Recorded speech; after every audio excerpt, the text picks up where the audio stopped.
Bonjour tout le monde. Alors effectivement, je vais tenter de répondre à l'ensemble de ces questions sur la transformation inéluctable des SI.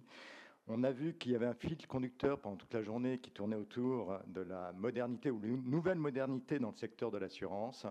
Alors, pour pouvoir moderniser le secteur de l'assurance, il faut aussi avoir des systèmes d'information qui permettent de le faire. Donc, je vais essayer de partager mon expérience, justement, autour des SI et vous donner un peu ma vision aujourd'hui des entreprises et de leur transformation des SI. Alors, je souhaiterais pouvoir faire et garder quelques minutes pour des questions-réponses, en espérant qu'il y aura des questions-réponses dans l'Assemblée. Je préfère l'interaction, et c'est vrai que je préfère ce format-là, interactif, plutôt que de pitcher pendant 20 minutes tout seul et vous délivrer un message. Donc on va essayer de garder 5 minutes, donc je vais essayer de m'attacher à mes notes pour pas trop me disperser et perdre trop de temps. Très bien, on fait comme ça. Et bien alors c'est parti, je vais d'abord vous poser quelques questions et puis ensuite effectivement vous pourrez intervenir si vous le souhaitez. Alors démarrons d'un point de vue macro, grâce à votre expertise multisecteur. Quel est le rôle du système d'information dans le développement stratégique de l'entreprise ? Alors, le système d'information, il a toujours été central, ça c'est clair, et il le reste. Il n'y a pas de raison que le système d'information ne reste pas central dans l'entreprise. La seule différence, c'est qu'il a beaucoup évolué, il est devenu polymorphe. On sait qu'il y a pas mal d'années, c'était un système central, monolithique, etc. Aujourd'hui, ce n'est plus ça, il est vraiment totalement polymorphe. Alors, quand on dit polymorphe, ça veut dire qu'il y a un écosystème aujourd'hui qui s'est créé, dans la plupart des entreprises, écosystème subi ou voulu. Là, on va voir justement la différence. Mais en tout cas, il y a un écosystème qui est à mettre en place ou qui est à gérer, et il faut créer un ensemble cohérent autour de cet écosystème. Et c'est surtout ça, pour moi, le nerf de la guerre, c'est comment avoir un écosystème cohérent. Donc, le développement de la stratégie, en fait, de l'entreprise, il doit tenir compte, il doit définir, justement, plutôt, la vision cohérente de cet écosystème. Et c'est vraiment ça qui, à mon avis, doit porter la vision stratégique d'entreprise, c'est la cohérence de l'écosystème. Alors, au fond, pourquoi la transformation des systèmes d'information est si délicate à mener dans les grandes entreprises ? Est-ce que le legacy, le système d'information historique de chaque société, est au cœur de cette problématique ? Alors, en effet, c'est un sujet très stratégique. On sait bien, ceux qui franchissent le pas ont une vraie vision pour l'entreprise, une vision stratégique dont le noyau, et j'y reviens à chaque fois, et l'écosystème cohérent à créer. Alors, ceux qui font et qui créent cet écosystème cohérent, ils vont avoir un retour sur investissement qui sera au rendez-vous la plupart du temps. Ceux qui restent dans l'attentisme, et il y en a, parfois pour de multiples raisons, il y en a qui peuvent rester dans l'attentisme parce qu'ils ne savent pas dessiner la trajectoire ambitieuse, atteignable, rythmée, avec des quick wins. Ils sont du coup paralysés et ils sont paralysés à se lancer dans cette idée. Ce qu'il faut avoir à l'esprit, c'est que sans lancer dans cette aventure, il faut une bonne dose quand même de courage. C'est pas simple, c'est pas donné à tout le monde d'y aller et de se dire j'y vais, je vais transformer mon SI. Il faut surtout avoir un patron qui le veuille, des équipes de direction soudées, et ça c'est vraiment pour moi essentiel. Si l'équipe de direction n'est pas soudée autour de cette transformation, c'est quasiment impossible. Il faut être volontaire, capable de décupler les énergies auprès des équipes aussi, parce qu'il faut que les équipes derrière puissent suivre. Il faut de la passion, du rationnel et la bonne équipe, comme je l'ai dit. Alors, la réussite d'un grand projet de transformation SI passe pour moi vraiment par les hommes. Alors les hommes, les femmes, avec un grand H bien entendu. Et la réciproque est vraie. Quand je dis la réciproque, c'est qu'un projet se casse la figure aussi à cause des hommes.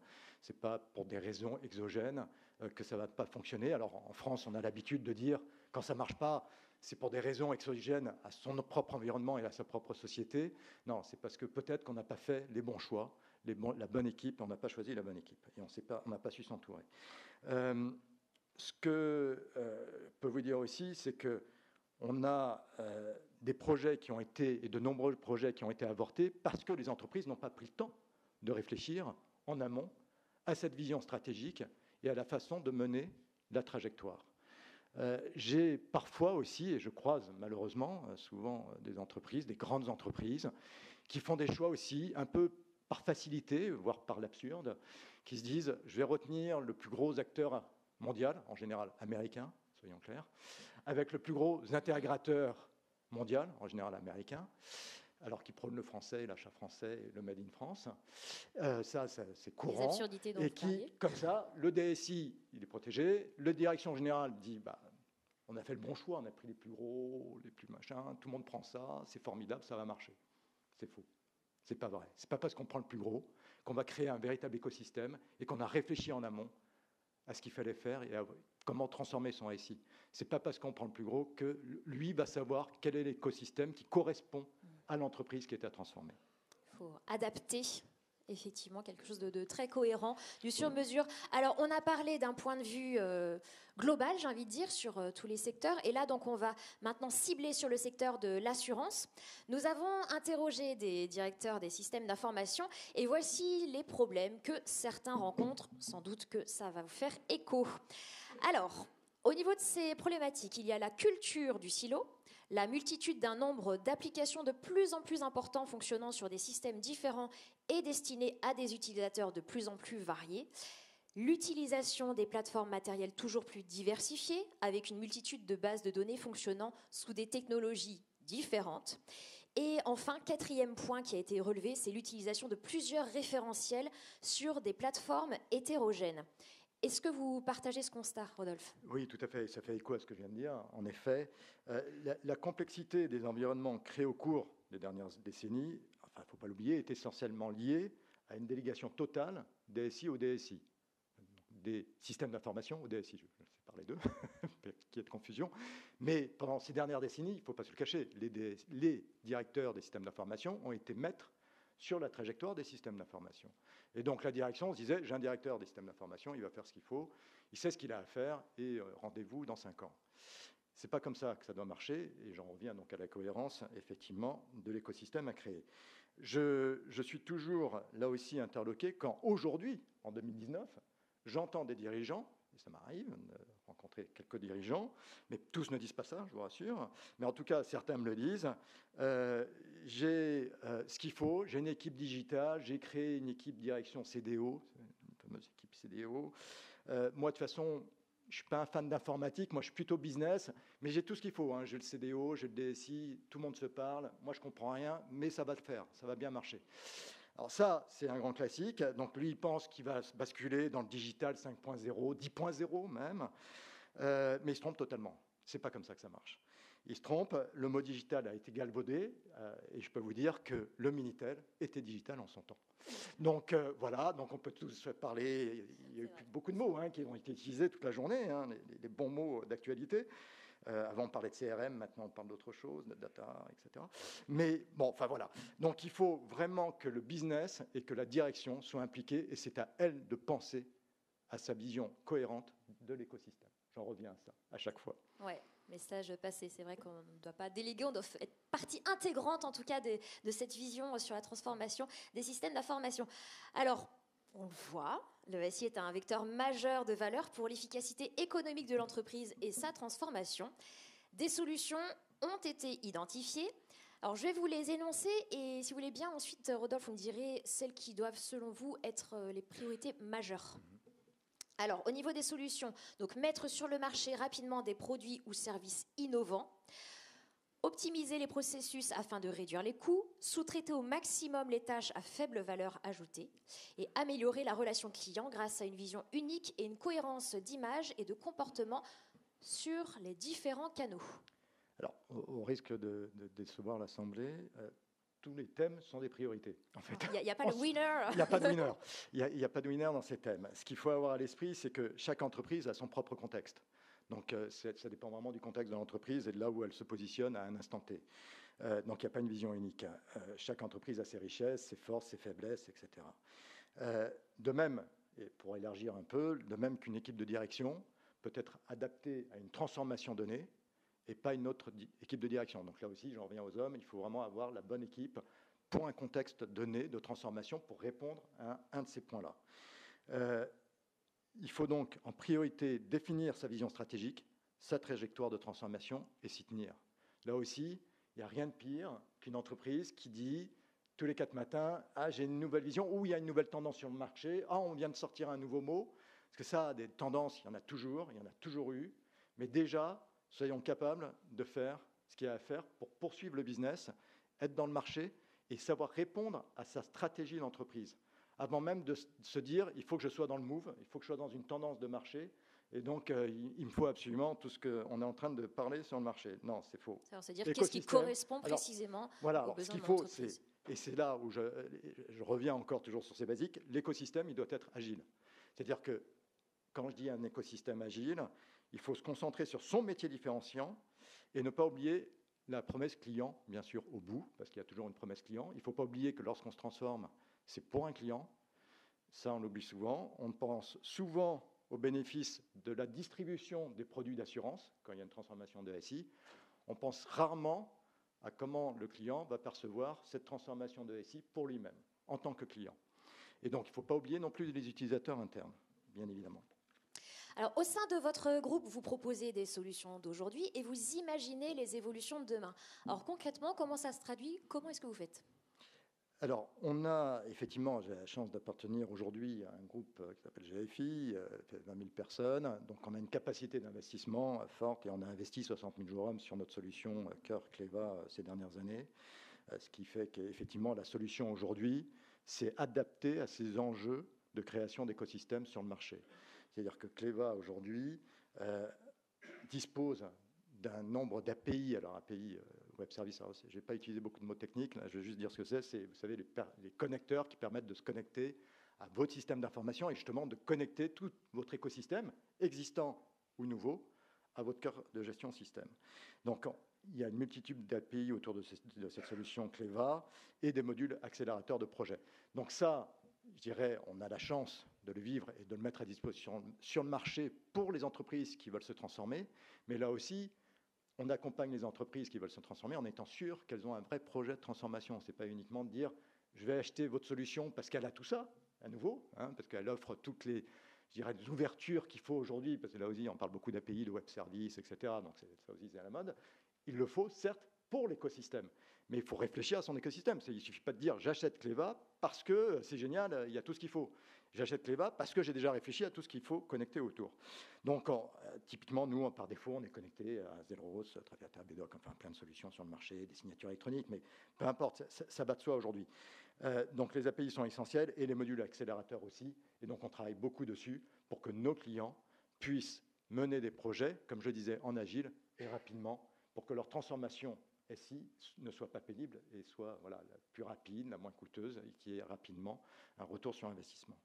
Alors, avant de vous permettre d'échanger peut-être avec les participants, si vous avez des remarques à faire ou des questions à poser à Rodolphe, est-ce que vous pouvez nous faire un récapitulatif des dernières tendances, des tendances à venir en termes de transformation des SI?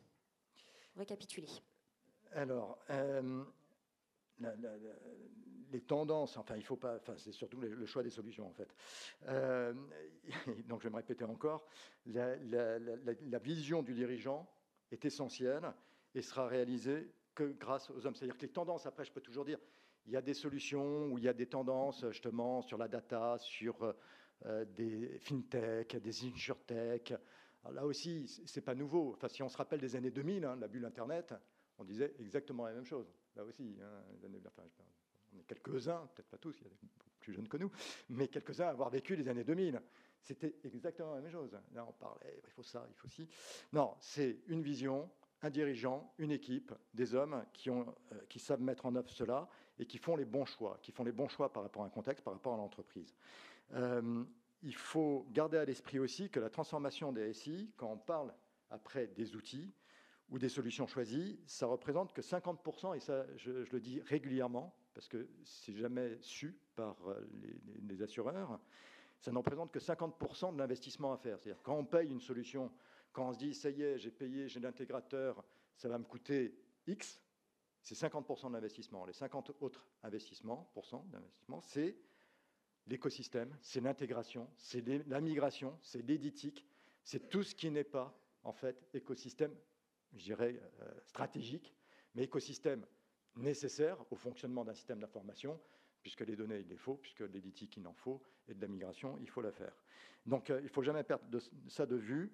Et puis, après, il faut aller, effectivement, aujourd'hui, malgré tout, mais on disait la même chose dans les années 2000, il faut aller vers des solutions ouvertes qui vous permettent d'être agiles, des solutions qui sont fiables, robustes, mais toujours avec des vraies ambitions en amont, et un directeur général qui ne donne pas délégation totale et qui ne dit pas demain, si ça ne marche pas, ça sera à cause des autres. Non, si ça marche, c'est parce que j'aurais fait en sorte que ça marche. Très bien. Merci Rodolphe Pem. Peut-être avez-vous des questions, des choses sur lesquelles vous voulez rebondir, des problématiques que vous avez vous-même et sur lesquelles vous souhaitez des éclairages? Alors Jean-Luc. J'ai une petite question. Alors, en tant qu'organisateur, co-organisateur de cet événement, on s'est adressé à deux métiers phares de l'entreprise, dans la transformation bien sûr, le DRH pour les ressources humaines et le DSI sur les systèmes d'information. Les DSI nous ont dit on ne peut pas parler ou on ne veut pas parler de notre transformation. Première question, Rodolphe, j'ai bien aimé votre analyse et votre lucidité aussi dans vos propos. Pourquoi les DSI ne parlent pas de la transformation de leurs entreprises aujourd'hui? Est-ce qu'ils y sont contraints par leurs dirigeants? Quelle est votre vision de cette situation? Alors, c'est une très bonne question. Et en même temps, ma réponse ne sera pas politiquement correcte. Hein. Mais vous savez que je ne le suis pas.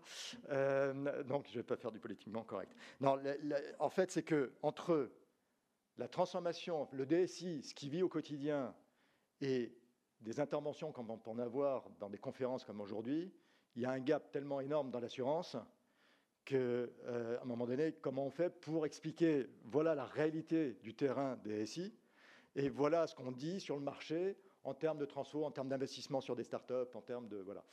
Il y a un vrai décalage. Donc c'est compliqué de dire, non mais en fait, on les connaît tous, hein, enfin dans la salle on se connaît tous, prenez tous les grands assureurs, quel grand assureur n'a pas encore un mainframe? Lequel? Tous ont des mainframes. Sauf que plus personne ne parle de mainframe. Enfin, ça fait pas classe de dire ouais, j'ai encore un mainframe et toute mon assurance vie tourne encore sur mainframe. Enfin, je veux dire, et c'est ça la réalité des DSI. Donc, ils doivent composer entre je suis quand même encore obligé de vivre avec ça.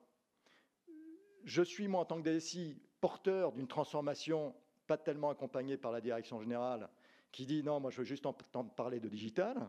Et je veux qu'on dise demain dans la presse que je suis dit digital 10.0.